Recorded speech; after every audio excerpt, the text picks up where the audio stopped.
தமிழ்நாட்டில் மணலூர் பிள்ளைப்பாக்கத்தில் மின்னணு பொருட்கள் உற்பத்தி மையங்களுக்கு மத்திய அரசு ஒப்புதல் அளித்துள்ளதாக மத்திய அமைச்சர் அஸ்வினி வைஷ்ணவ் தெரிவித்துள்ளார். மக்களவையில் இது தொடர்பான கேள்விகளுக்கு அளித்த பதிலில் அமைச்சர் இதனை தெரிவித்துள்ளார்.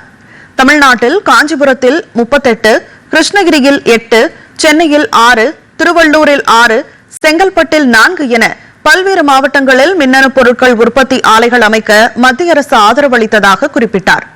பிரதமரின் தற்சார்பு இந்தியா தொலைநோக்கு பார்வையின் கீழ் நாட்டில் மின்னணு பொருட்கள் செமிகண்டக்டர் உற்பத்தி துறையை மேம்படுத்த மத்திய அரசு பல்வேறு சிறப்பு திட்டங்களை செயல்படுத்தி வருகிறது.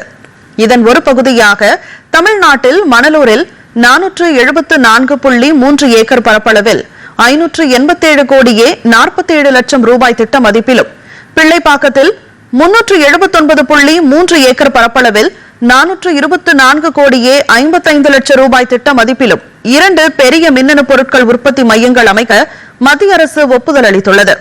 மேலும் செமிகண்டக்டர் வடிவமைப்பு தொழில்நுட்ப திறனை மேம்படுத்தும் நோக்கில் நாடு முழுவதும் தேர்வு செய்யப்பட்டுள்ள 315 உயர்கல்வி நிறுவனங்களில் சென்னை IIT, அண்ணா பல்கலைக்கழகம், திருச்சி NIT உட்பட தமிழ்நாட்டை சேர்ந்த 61 முன்னணி கல்வி நிறுவனங்கள் சேர்க்கப்பட்டு நிதிசார் தொழில்நுட்ப ஆதரவுகள் வழங்கப்பட்டு வருவதாகவும் அமைச்சர் அஸ்வினி வைஷ்ணவ் தெரிவித்தார்.